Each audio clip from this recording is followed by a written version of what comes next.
राज्य रक्त संक्रमण परिषद, महाराष्ट्र राज्य. तर हे आहे रक्तदानाचं माझं प्रमाणपत्र. तर नमस्कार मित्रांनो, माझं नाव आहे फार्मा बॉय आणि मी एक फार्मासिस्ट आहे.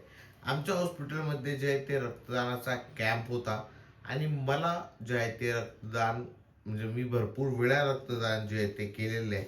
आणि काय होतं आता की भरपूर लोकांच्या मनामध्ये रक्तदानाविषयी भरपूर विविध प्रकारचे संभ्रम असतात की बाबा रक्तदान केलं की मला विकनेस पण येतो, चक्कर वगैरे येते, तर अशा गोष्टी असतात. तर अशा लोकांना एक छोटासा मेसेज द्यायचा आहे की जर तुम जर तुम्ही एका प्रॉपर कॅटेगरीमध्ये असाल, हेल्दी असाल, तुमचं वेट वगैरे चांगलं आहे, तर नक्कीच तुम्ही रक्तदान करणं गरजेचं आहे. भरपूर लोक भितात की रक्तदान केल्याने मला हे होईल, ते होईल, आजार होतील वगैरे वगैरे, कमकुवतपणा येईल. तसं काही होत नाही. जर तुम्ही हेल्दी इंडिव्हिज्युअल असाल, खात असाल, तर नक्की रक्तदान करत चला, कारण या रक्तदानाने एखाद्याचा जीव वाचू शकतो. तर आणि मी पर्सनली रक्तदान करण्याचं भरपूर सारे कारण आहेत. पहिली गोष्ट ही की आपण एखाद्याचा जीव वाचवू शकतो म्हणून देखील, आणि स्वतःच्या बॉडीच्या रिकव्हरीसाठी देखील आपण रक्तदान करणं गरजेचं आहे. पर्सनली माझी खूप सारी कारणं आहेत ज्यामुळे मी रक्तदान करतो. पहिली महत्त्वाची जी गोष्ट आहे ती म्हणजे स्वतःसाठी मी रक्तदान करतो. कारण आपल्या बॉडीच्या रिकव्हरीसाठी आपण जर म्हणजे समजा की आपण आता रक्तदान केलं, तर बॉडी जाते रिकव्हरी फेजमध्ये. पुन्हा आपण आपली बॉडी नवीन रक्त तयार करते. तर या सेल्फिश मोटोने आपण म्हणू शकतो की मी रक्तदान करतो आणि तुम्ही देखील रक्तदान करणं गरजेचं आहे. आता भरपूर लोकांना वाटतं की मी आत्तापर्यंत दिलं नाही. माझा एक मित्र पण आहे, तो म्हणतो की मी आत्तापर्यंत रक्तदान कधी केलेलं नाहीये. तरी पण मागच्या वेळेस त्याला फोर्स करून त्याला रक्तदान करायला लावलं. काही त्रास होत नाही. तुम्हीही रक्तदान करा, खूप चांगलं वाटेल. आणि मी फक्त असं नाही की मी एकदाच रक्तदान केलेलं आहे. मी भरपूर वेळा, आता हे 2020चं प्रमाणपत्र आहे माझ्याकडे.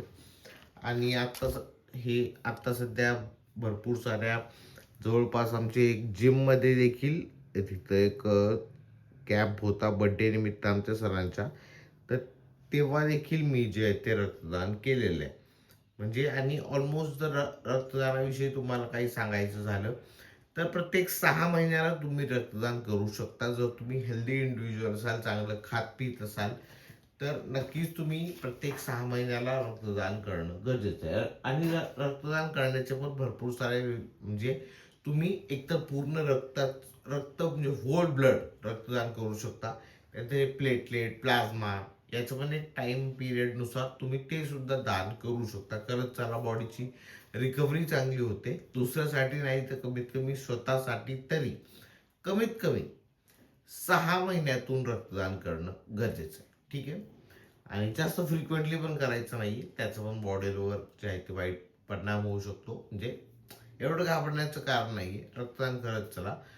आणि महत्त्वाची गोष्ट अशी की जेव्हा तुम्ही रक्तदान करता तेव्हा सुरुवातीला तुमचं वजन चेक केलं जातं, हेमोग्लोबिन चेक केलं जातं, बीपी चेक केला जातो, कोणती औषधं तुम्ही घेताय नाही घेते ते सुद्धा चेक केलं जातं, आणि तुमचा ब्लड ग्रुप. ठीक आहे. जर माहीत नसेल ब्लड ग्रुप, फर्स्ट टाइम रक्तदान कराल तेव्हा ब्लड ग्रुप कळेल. त्यानंतर हिमोग्लोबिन तुमच्या रक्तामध्ये किती आहे ते कळेल, जेणेकरून तुमची लाईफस्टाईल तुम्ही सुधारायला मदत होईल. जर कळालं की हिमोग्लोबिन कमी आहे, तर तुम्ही ते वाढवू शकता.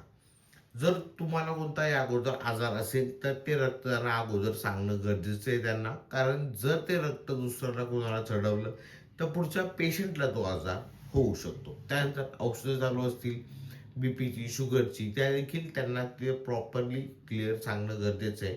जेणेकरून तुमचं रक्त जे आहे ते जर प्रॉपरली चांगल्या कंडिशनचं असेल, तरच ते पुढे जे आहे ते पेशंटला देता येईल. तर आय होप म्हणजे फक्त व्हिडिओ बनवण्याचा मुद्दा एवढाच आहे की रक्तदान करत चला. दुसऱ्यासाठी नाही तर कमीत कमी माझ्यासारखं सेल्फिश मोटोने स्वतःच्या बॉडीच्या रिकव्हरीसाठी का होईना रक्तदान करत चला. तेवढाच स्वतःचा सेल्फिशपणा पण झाला आणि दुसऱ्याची मदत पण झाली. तर एवढाच मोठं होतं. आणि घाबरून जाऊ नका. फर्स्ट टाइम रक्तदान असेल तर काही चक्कर वगैरे येत नाही. चक्कर कशाने येते की बाबा मी आतापर्यंत कधी रक्तदान केलं नाही, मग अशी भीतीने ते जे आहे ते माणूस घाबरतो आणि म्हणून चक्कर येते.